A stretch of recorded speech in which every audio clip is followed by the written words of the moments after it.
మీరు పర్ఫ్యూమ్ని యూజ్ చేస్తున్నారా? పర్ఫ్యూమ్ అంటే మీకు ఇష్టమా? పర్ఫ్యూమ్ని డైరెక్ట్లీ స్కిన్ మీద స్ప్రే చేస్తే సీరియస్ హార్మోన్ డ్యామేజ్ అవుతుంది. పర్ఫ్యూమ్ వాసన కోసం స్ప్రే చేస్తుంటే మీ హార్మోన్లు తలకిందులవుతున్నాయి. ఇది ఫ్యాషన్ కాదు, హార్మోన్ హాని. పర్ఫ్యూమ్ని స్కిన్ మీద స్ప్రే చేస్తూ ఉంటారా?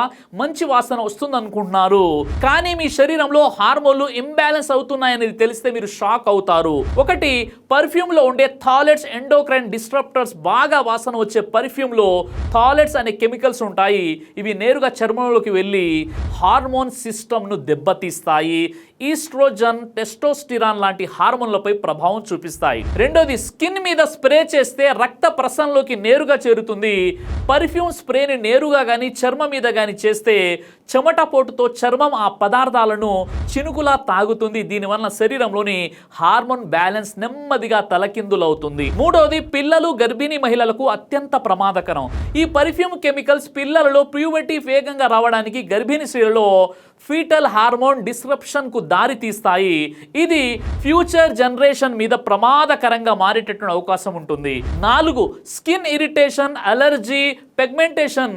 కొన్ని పర్ఫ్యూమ్స్లలో ఆల్కహాల్ ఎక్కువగా ఉండడం వల్ల చర్మం ముడతలు పడే ప్రమాదం, డైరెక్ట్ స్ప్రే వల్ల పిగ్మెంటేషన్, అలర్జీ, డ్రై స్కిన్ వచ్చే ఛాన్స్ ఉంటుంది. 5, లాంగ్ టర్మ్ యూస్ ఫెర్టిలిటీ మీద ప్రభావం చూపిస్తుంది.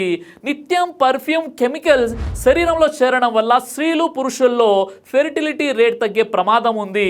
హార్మోన్ లెవెల్స్ డిస్టర్బ్ అవుతాయి. అలాగే రీప్రొడక్టివిటీ, హెల్త్ ఇంబ్యాలెన్స్ అవుతుంది. వాసన కోసం స్ప్రే చేస్తున్న ప్రతిసారి మీరు మీ హార్మోన్లను విషంగా మార్చుకుంటున్నారు. పర్ఫ్యూమ్ని స్కిన్ పై కాకుండా డ్రెస్ మీద స్ప్రే చేయండి, లేదా నేచురల్ అత్తర్ లాంటి సేఫ్ ఆల్టర్నేటివ్స్ని వాడండి. ఈ రీల్ సేవ్ చేయండి, మీ స్నేహితుల్ని ప్రమాదం నుంచి తప్పించి హార్మోన్లను కాపాడండి.